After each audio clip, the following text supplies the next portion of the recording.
You can't be serious, Dad, I said, my voice trembling as I stared at him across his massive mahogany desk. My father leaned back in his leather chair, calm and composed as always, and let out a slow exhale. This is not up for discussion, Catherine, he said, setting his cigar in the ashtray like the conversation was already over. My fists clenched at my sides, but I refused to back down. So that's it? I asked, my words sharp. You'd rather hand everything over to Grant, someone who doesn't even care, than let me prove myself? All because I'm a woman? He didn't even flinch. This firm is for your brother to manage, Catherine, he said firmly. You've done well with your education, and you'll make a fine wife one day, but this is not your place. My name is Catherine Mercer. I'm 26 years old, a Harvard-educated lawyer, and the daughter of Henry Mercer, owner of Mercer and Associates, one of the most powerful law firms in Dallas.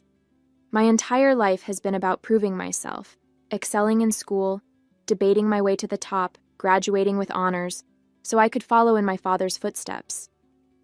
But standing there in his office, surrounded by the smell of leather and cigars, I felt my world shift. It didn't matter how hard I worked or how much I loved the law. To him, I was just his daughter, someone who was supposed to marry well and stay out of the way. I looked him straight in the eye, my voice steadier now. Grant doesn't care about this firm, Dad. He's reckless, he barely scraped through community college, and he has no idea how to run a business. You know that as well as I do. My father sighed, rubbing his temple like I was the one being unreasonable. Grant will learn. He's my son, Catherine. It's his birthright to take over Mercer and Associates. And you, he paused, his voice softening just slightly. You have other options. A future that doesn't involve the stress of running a firm. I'm protecting you. I felt a bitter laugh escape my lips. Protecting me? I said, shaking my head. You're not protecting me, Dad. You're holding me back. I've earned this. I've worked harder than anyone, including Grant, and you know it. But you won't even give me a chance because you're too stuck in your ways to see what I'm capable of. His expression hardened, and I knew I'd pushed too far. That's enough, Catherine, he said, his voice sharp. We're done here. I stormed out of his office, my heels echoing through the marble halls of our family's estate. My mother was in the parlor, quietly arranging flowers in a vase. She looked up as I passed, her expression soft but tired. Catherine, she said gently. What happened? I stopped, turning to her with a mix of frustration and desperation. He won't let me work at the firm, I said, my voice breaking. He's handing everything over to Grant, and he expects me to smile and accept it. She sighed, her hands stilling over the flowers. Your father, he has his ways, she said, her tone hesitant. But maybe it's best not to push him, dear. He means well. I stared at her, stunned. Means well? I repeated. Mom, he's throwing away everything I've worked for because I'm a woman. How can you stand there and defend that? She lowered her gaze, and I could see the years of quiet submission etched into her face. I just don't want to see you hurt, Catherine, she said softly. Sometimes it's easier to let things be. Her words hung in the air, and I realized in that moment that I was on my own. That night, as I lay in bed staring at the ceiling, the weight of my father's words pressed down on me. I thought about everything I'd done to get to this point. Late nights poring over case law, the endless debates at Harvard, the sacrifices I'd made to live up to the Mercer name. And for what? To be told I didn't belong? That my only value was to marry into another powerful family? The thought made my stomach turn. The next morning I was halfway through packing my suitcase when the door to my bedroom creaked open. My mother stood there, her face pale and confused. Catherine, what are you doing? She asked, her voice laced with worry. Before I could answer, my father appeared behind her, his brows furrowed in irritation. What's all this? He demanded, stepping into the room. Where do you think you're going? Grant showed up last, leaning casually against the doorframe, still in his robe. Packing for a vacation, sis? He asked with a smirk. I snapped the suitcase shut and stood tall, facing them all. I'm leaving, I said simply, Since I'm not welcome at the firm and apparently don't belong in this family's plans, I'm going to find a place where I do." My father's face darkened, and my mother clutched her pearls, looking like she was about to cry. "Catherine," she said softly, "don't do this. Let's talk about it." But I shook my head, my resolve unshaken. "There's nothing to talk about. You've all made your priorities clear." My father's jaw tightened, and he stepped closer. "Don't be ridiculous, Catherine," he said, his tone cold and dismissive. "This is your home. Where else would you go? And for what? To make some sort of point?" I met his gaze without flinching. "Yes, Dad," I said firmly. "To make a point. That I'm worth more than being pushed aside for someone who hasn't earned a damn thing. You made it clear last night that I have no place in your firm, so I'll find a firm that values what I bring to the table." Grant let out a low chuckle, shaking his head. "You're really making a big deal out of nothing, Kat," he said, crossing his arms. "You're throwing a tantrum just because Dad isn't handing you the keys to the kingdom?" His smug tone pushed me over the edge. "This isn't a tantrum, Grant," I snapped. "It's me taking control of my life, something you've never had to do because everything's been handed to you." My father raised a hand, silencing us both. "Enough," he said sternly. "Catherine, you're not leaving. You belong here with your family." I shook my head, picking up my suitcase. "No, Dad. I belong somewhere I'm valued, and clearly, that's not here." I walked past them, my suitcase rolling behind me as I made my way down the grand staircase. My mother followed, her voice trembling. "Catherine, please don't go," she said softly. "We can figure this out as a family." I stopped at the base of the stairs and turned to look at her, the woman who had spent her life swallowing her own voice to keep the peace. "Mom," I said gently, "I love you, but I can't keep pretending that things will change if I stay." "They won't." My father stood at the top of the stairs, watching silently, his face unreadable. Grant leaned against the banister, clearly unfazed, like my departure meant nothing. I opened the front door and turned back one last time. "When you're ready to treat me like more than just a daughter who needs to marry well, you know where to find me," I said, my voice calm but firm. Then I walked out, the crisp morning air hitting my face as I closed the door behind me. For the first time in my life, I felt truly free. I didn't look back after leaving that house. Within days, I secured an interview at one of the most respected law firms in Dallas. They didn't care that I was a Mercer. All they cared about were my credentials and my drive. When I walked into that office, I wasn't Henry Mercer's daughter. I was Catherine Mercer, Harvard graduate and determined attorney. By the end of the week, they offered me a position, and for the first time, I felt like I belonged somewhere for what I could do, not for who I was. The work was challenging but rewarding, and I thrived in an environment where I wasn't constantly being compared to someone else. My new boss, a sharp and modern man named Richard Hayes, took me under his wing. He valued my insight and pushed me to take on more responsibility. Within a few months, I was handling high-profile cases and earning the respect of my colleagues. It wasn't the life I had envisioned for myself growing up, but it was mine, and that made all the difference. As much as I was thriving professionally, the nights were harder. Cutting ties with my family wasn't easy, no matter how justified it felt. There were moments, quiet ones, like coming home to an empty apartment after a long day, when the weight of it all would hit me. I missed my mother's gentle presence, even if she never stood up for me. I even missed the chaos Grant brought to the house, as infuriating as he was. But what hurt the most was knowing my father didn't think twice about letting me go.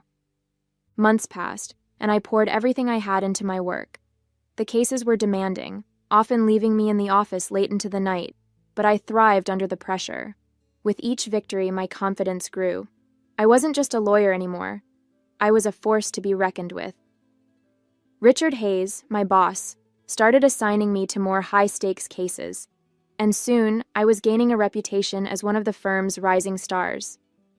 The growth wasn't just professional, it was personal too. I learned to stand on my own, to make decisions without worrying about whether they would please my father or fit into the mold my family had crafted for me. Every step forward felt like proof that I was more than they had ever given me credit for. I wasn't just Henry Mercer's daughter, I was Catherine Mercer, and I was making a name for myself on my own terms. One afternoon, Richard called me into his office. It was spacious but unpretentious, a reflection of the man himself. He gestured for me to take a seat and leaned back in his chair, his piercing blue eyes studying me intently. "Catherine," he began, his tone measured, "I have a case I think you're ready for. It's high stakes, complicated, and it's going to put you in the spotlight." I nodded, intrigued. "What's the case?" I asked, leaning forward slightly. He hesitated for a moment, then continued. "We're representing a client in a major litigation against Mercer and Associates. They're suing your father's firm for negligence in a contract dispute. The stakes are enormous and the case is gaining attention." He paused, watching my reaction closely. The words hit me like a ton of bricks. My stomach tightened, and for a moment, I couldn't speak. "You want me to represent someone suing my father's firm?" I finally said, my voice steadier than I felt. Richard nodded. "I know it's personal, Catherine, but that's exactly why I want you on this. You know how Mercer and Associates operates, and you're one of the sharpest lawyers we have. If anyone can win this case, it's you." I took a deep breath, trying to process what he was asking. "Richard," I said slowly, "you realize what this could mean for me, personally and professionally. This isn't just another case. It's my family." He leaned forward, resting his elbows on the desk. "I understand that," he said firmly. "But this is your chance to show what you're capable of, to take on the people who underestimated you and prove them wrong. Think about it, Catherine. This could be the defining case of your career." I sat back in the chair, the weight of the offer settling heavily on my shoulders. "This is a lot to take in," I said, my voice quieter now. Richard nodded, his expression understanding. "I don't expect you to decide right here and now. It's a big ask, Catherine, and I know how personal this is for you." I met his gaze, grateful for his patience. "Would it be all right if I sleep on it?" I asked, my tone more measured. "I need to think about how this could affect everything. Not just my career, but—" I trailed off, unsure how to finish the sentence. "Take all the time you need," Richard said, his voice steady. "But don't take too long. We need to move fast on this, and I want you on the team. Let me know by the end of the day tomorrow." That night, I couldn't sleep. I lay in bed, staring at the ceiling, my mind racing with everything at stake. Taking the case meant going up against my father, the man who had dismissed me and handed everything to Grant without a second thought. It also meant going head-to-head with my family's legacy, the name that had opened so many doors for me, even as it closed others.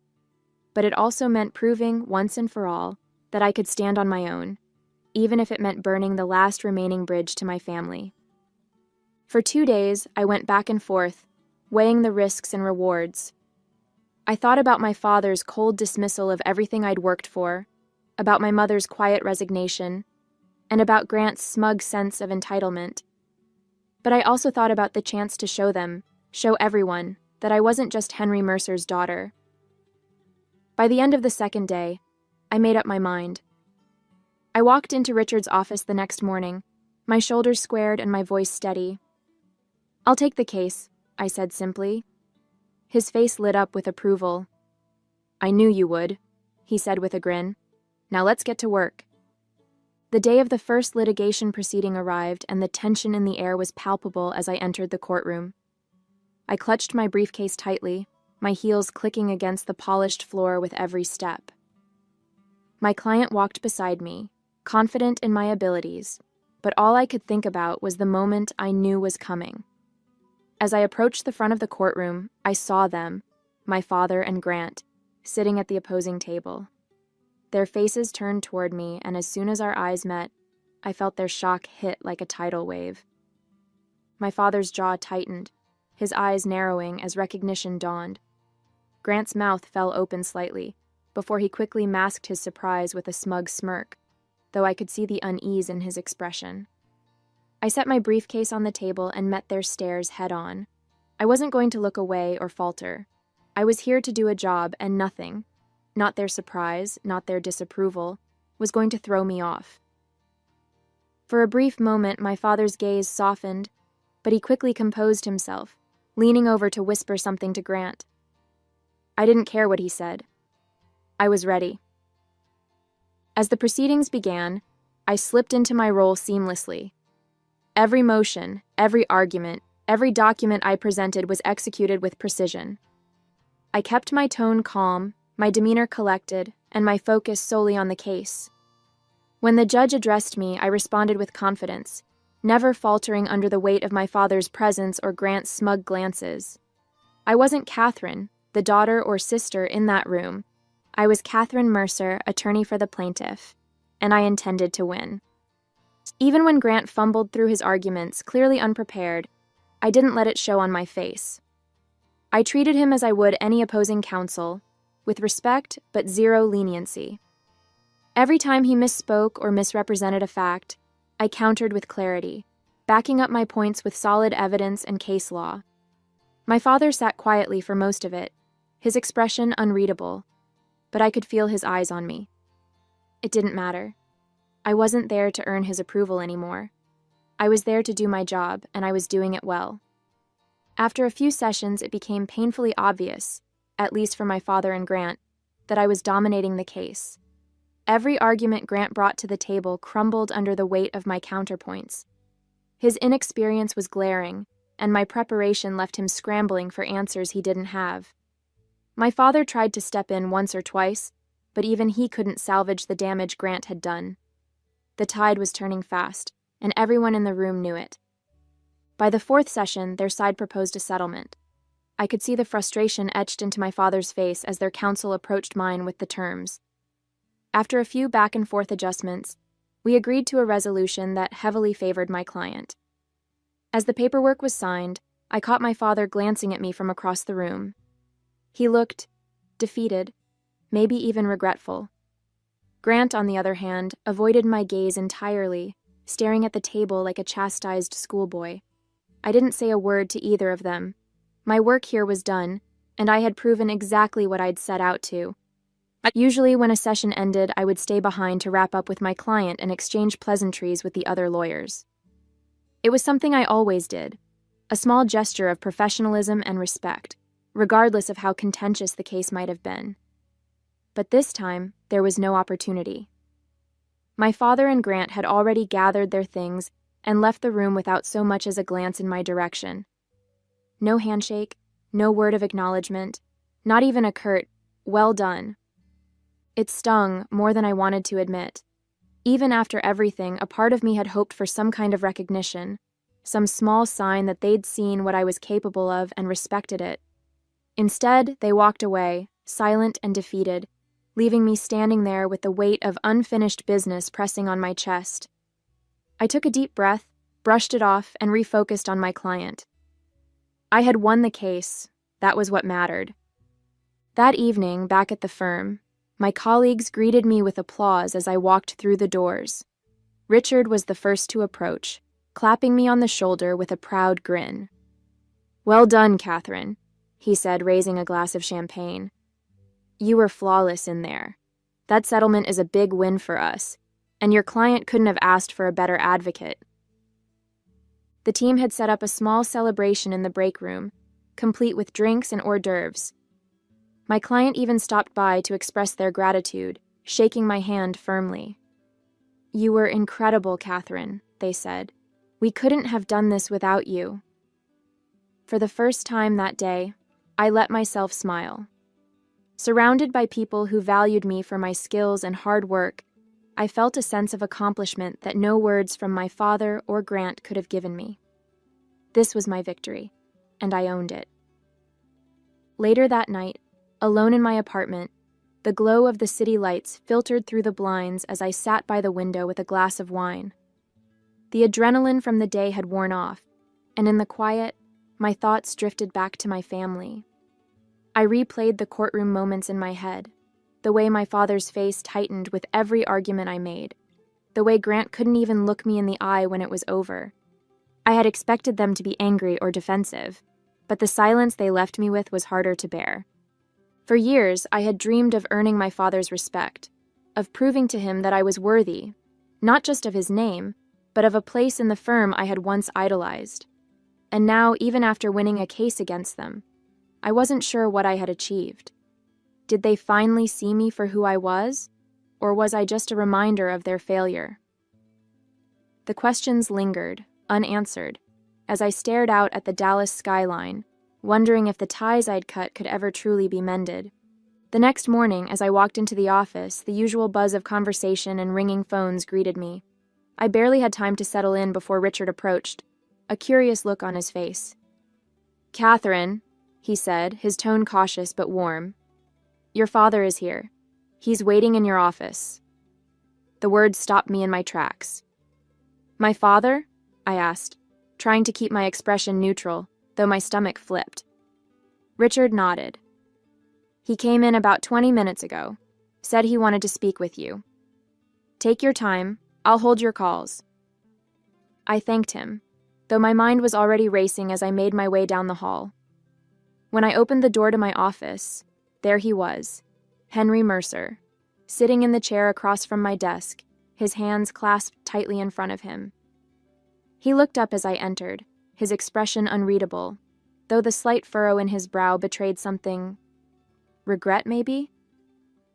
"Catherine," he said simply, his voice quieter than I'd ever heard it.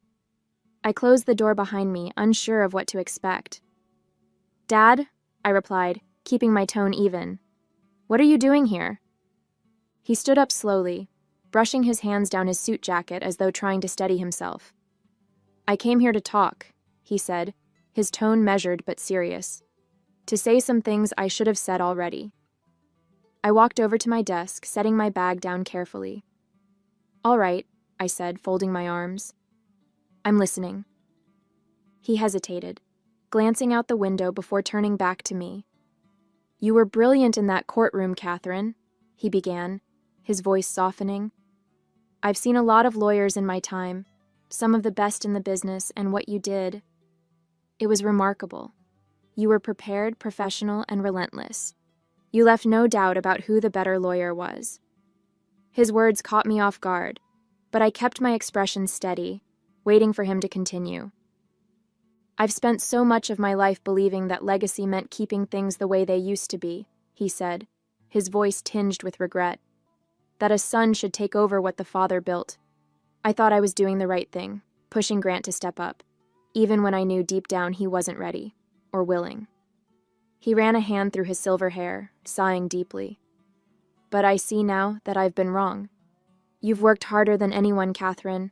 You've earned everything you have, and I failed to recognize that. I failed you." I blinked, unsure how to respond. This was the man who had spent years dismissing my ambition, telling me to settle for a life that didn't match my dreams. And now he was standing here, admitting he was wrong. "Why now?" I finally asked, my voice steady but cautious. "Why are you telling me this now, after everything that's happened?"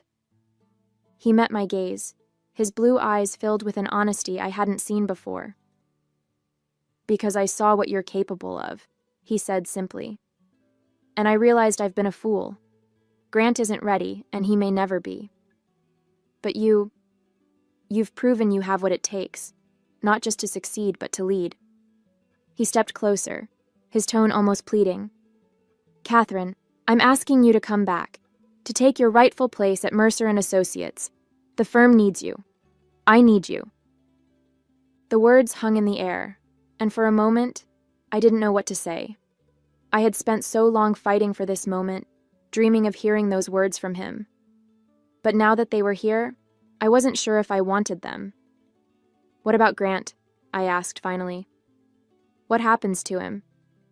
My father's face tightened, and he nodded slowly. "Grant will stay, but he'll take on a role more suited to his skills. This is about you, Catherine. It's about giving you what you've always deserved."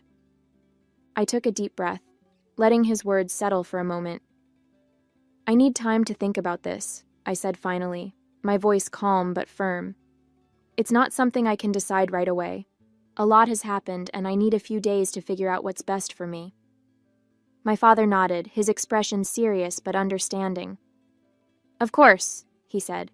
"Take all the time you need. I'm not asking for an answer today. I just needed to say my piece." He moved toward the door, but before he left, he turned back to face me. "Catherine," he said, his tone softer now. "I know I haven't said this enough, or maybe ever, but I am proud of you. Watching you in that courtroom, you were better than I ever was, better than I could have imagined." His words hit me harder than I expected, and for a moment I just stared at him, unsure of how to respond. He gave me a small, almost hesitant smile before turning and walking out of the office, leaving me alone with my thoughts. As I sat at my desk, his words echoed in my mind, "Better than I ever was." For so long I had fought to prove myself to him, to show that I was more than just his daughter, that I was capable, strong, and deserving of respect. And now, hearing those words, I felt a surge of pride that I couldn't ignore. This wasn't just about him anymore. I was proud of myself, for standing my ground, for thriving on my own, and for showing the world, and my father, exactly what I was capable of. Now it's late at night, and I'm lying in bed, staring at the ceiling, thinking about what to do. My father's offer is everything I've worked for, everything I thought I wanted. But going back would mean stepping into a world where I was once dismissed, where I'd have to navigate the shadows of old wounds and fractured trust. It would mean working alongside Grant, knowing how little he values what we both stand to represent. And yet, staying where I am has its own challenges. This firm has been good to me, and I've grown here in ways I never imagined. But it's not my legacy. It's not Mercer and Associates, the place I dreamed of running since I was a little girl. If I go back, I'd have a chance to shape that legacy on my terms, to prove that the name belongs to me just as much as anyone else. I haven't made up my mind yet. The choice feels impossible, and the weight of it keeps me awake. But maybe you can help. What would you do in my situation? Please share your thoughts in the comments. I'd love to hear your perspective. Hey there! Did you like the story? If you did, don't forget to hit the like button and subscribe to the channel.